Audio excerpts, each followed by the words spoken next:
There's nothing to negotiate with them.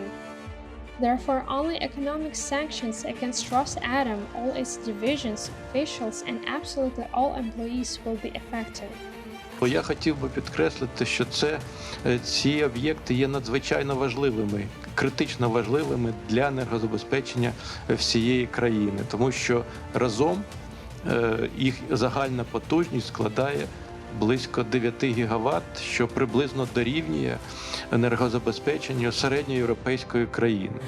Hello and welcome to Ukrainian Flames, a special project by Ukraine Media Center and NGO Euro-Atlantic Course. I'm your host, Varvara Shmygalova. In today's episode, we'd like to discuss a development around Zaporizhzhia Nuclear Power Plant.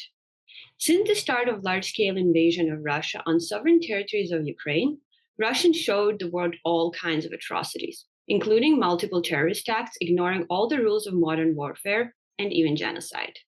But repeated, purposeful shelling of nuclear power plant is still on another level. Zaporizhzhia NPP is the biggest station in Europe, and it alone used to produce enough electricity to supply an average European country. And Russia threatened the existence of our entire civilization with their actions. First, they took the nuclear station with all its staff and civilians in surrounding town of Energodar as hostages. And now, realizing that blackmail didn't achieve the expected result, they moved on to just stealing the plant altogether. If you want to find out more about this subject, then please continue watching this video and subscribe to our channel so you don't miss our videos in the future. As of now, all the power units of Zaporizhzhia NPP is stopped, causing a significant loss for Ukrainian and European power systems. And in my personal point of view, this theft is a logical part of Russian strategy of cutting as many energy supplies to the collective West, as they call the civilized world, as possible. So let's hear on the topic from Olga Kosharna, Director of Information and Public Relationship of Ukrainian Nuclear Forum Association. Yesterday, October 5, the President of the Russian Federation, Putin, signed a decree designating the Zaporizhzhia Nuclear Power Plant federal property. The joint stock company operating organization of Zaporizhzhia Nuclear Power Plant was specially created in Moscow and headed by the former chief engineer of the Balakova Nuclear Power Plant, Olga. Currently, the Zaporizhzhia Nuclear Plant is in a cold shutdown, all 6 power units. That is, it does not produce electricity to the unified energy system of Ukraine, but consumes electricity it needs to keep supplying safety systems, pumps, and other essential functions. The number of employees decreased 3 times compared to the pre-war period. The staff left because nobody wants to work for 7 months under pressure to endure a very unhealthy atmosphere and interference in organizational and technical issues by Russian Rosatom specialists, who also force the employee to report daily on what is happening.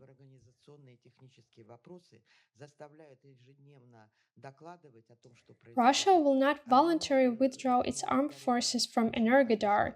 It will not withdraw its equipment and military from the industrial site either. Since it did not do this even during the stay of the International Atomic Energy Agency mission headed by Grossi and his 2 deputies, then no tools will be effective. There is nothing to negotiate with them.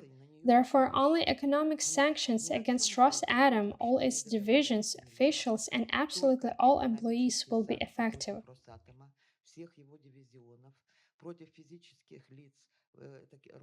Economic sanctions should ban the construction of nuclear power plants in Hungary, primarily under the Russian project, as was the case with Finland, which did not give a license to its operating organization for the construction of power units under the Russian project. It was done back in March.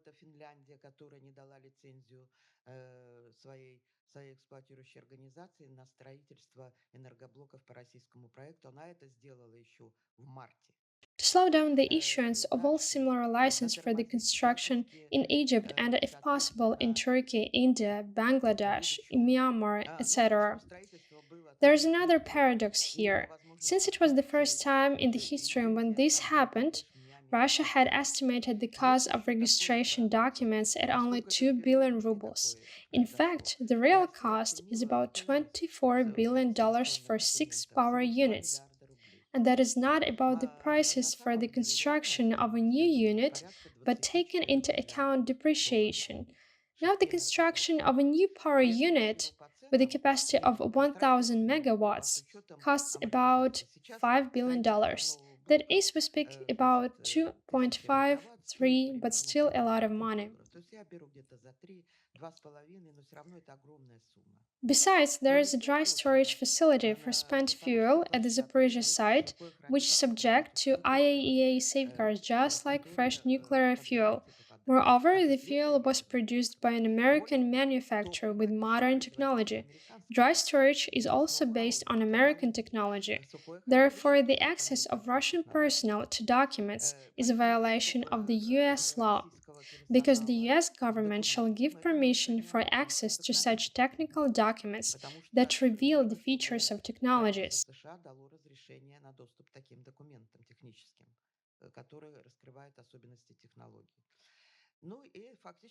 In fact, this is the theft of nuclear materials which violates the principles of non-proliferation of nuclear weapons. Therefore, the situation that has developed at the nuclear power plant is, of course, unprecedented. As to the IAEA, it has no real tools. Therefore, I believe that only the armed forces of Ukraine can lead to the goal declared by our government: the demilitarization and deoccupation of the Zaporizhzhia nuclear plant and the area around it. We've also asked the expert to elaborate on how Russians persecute the staff that remained on the nuclear power plant and torment peaceful citizens of Energodar town. The Russians use force, as you know. At the same time, they detain people, including Zaporizhzhia nuclear plant employees, for spurious reasons of all sorts. On the denunciation of some disgruntled neighbors, there are all kinds of people among them, certainly. There are also collaborators who were waiting for the Russian occupiers, like in Security Service of Ukraine agent, hypothetical partisans. One of the Energodar city council's official handed over all the lists of the territorial defense to the occupiers. Therefore, all these people are in the dungeons for more than 200 days. The occupiers detained one Zaporizhzhia nuclear plant employee for texting on the phone in Ukrainian, another for using the phone with the Kyivstar SIM card. Their methods are all the same everywhere. Those videos that appear with directors' confessions and so on, you cannot believe them, because we all know how such confessions are gained. A person has the right to say all this to save his life. Among other things, psychotropic drugs are used. These methods are artificial when a person cannot control himself and say some beneficial things on camera. This method was used by KGB back in the Soviet period. Besides, there are atrocities. For example, I know that they detained two teachers who did not want to switch to Russian programs and work at a school. The same or even worse tortures with violence are also practiced in women's cells. And more on the topic of IAEA mission, as well as different scenarios of Zaporizhzhia nuclear power plant's future. Let's hear from Volodymyr Omelchenko, Director of Energy Infrastructure Programs at Razumkov Center. Хотів би відмітити, що візит пана Гросі, керівника МАГАТЕ, до Москви відносно того, щоб врегулювати питання створення безпекової зони навколо Запорізької атомної станції, я вважаю, є достатньо сумнівним, оскільки Росія вже продемонструвала достатньо чітко і ясно для усієї міжнародного суспільства, що вона не збирається виконувати ні законодавство міжнародне в сфері ядерної безпеки, ні Женевські конвенції, ні останні рішення Генеральної конференції МАГАТЕ не рішення Ради керуючих МАГАТЕ. Тобто вона навпаки після прийняття рішень МАГАТЕ робить все навпаки. І тому я думаю, що цей візит пана Гросі, він є зайвим, і він може створити тільки зайву ілюзію у російської сторони, що вони можуть якимось чином рано чи пізно домовитись про легалізацію, значить, цієї станції у межах законодавства Російської Федерації. Що стосується яку роль має Запорізька атомна станція і Запорізька теплова електростанція, ці два об'єкти знаходяться в місті Енергодар, то я хотів би підкреслити, що ці об'єкти є надзвичайно важливими, критично важливими для енергозабезпечення всієї країни, тому що разом їх загальна потужність складає близько 9 гігаватт, що приблизно дорівнює енергозабезпеченню середньоєвропейської країни. І без цих потужностей Україні дуже важко, по-перше, буде пройти цей осінньо-зимовий період, по-друге, потрібно буде забути про експорт електричної енергії в якихось помітних обсягах. І по-третє, я хотів би підкреслити це і звернути увагу наших урядовців на те, що все ж таки навіть в такій ситуації потрібно питання безпеки ставити на перше місце, а не економіки. І не потрібно піддатися соблазн і почати запускати ядерні блоки Запорізької атомної станції з точки зору підтримання енергетичної системи, експорту електричної енергії, тому що цим може скористатися ворог і отримати додатковий інструмент шантажу. Як ми знаємо, знову можуть обстрілювати лінії електропередач, створити критичну ситуацію на станції. Тому мені здається, що потрібно, щоб станції залишалися в стані холодного зупинення і чекати, надіятися і працювати над тим, щоб наші Збройні сили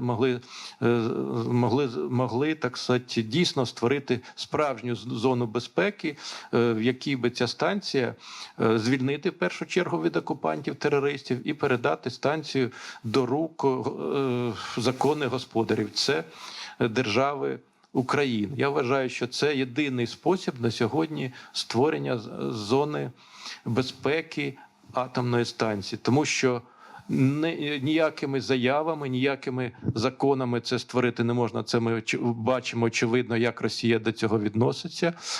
Ні країни НАТО, ні Організація ООН, ні інші міжнародні організації не здатні на сьогодні організувати відповідний військовий контингент для того, щоб звільнити цю станцію, забезпечити на ній зону безпеки. І тому тут єдиний, хто може звільнити цю станцію, це Збройні сили України. А від міжнародного співтовариства я чекаю те, щоб побільше санкцій було по відношенню Росатому і виключення всіх представників Росії з секретаріату МАГАТЕ. You've been watching a special project by Ukraine Media Center and Euro-Atlantic course dedicated to the Russian-Ukrainian war, Ukrainian Flames. In the description under this video, you can find information on how you can help Ukraine fight Russian aggression. If you find our work useful, please like and share this video.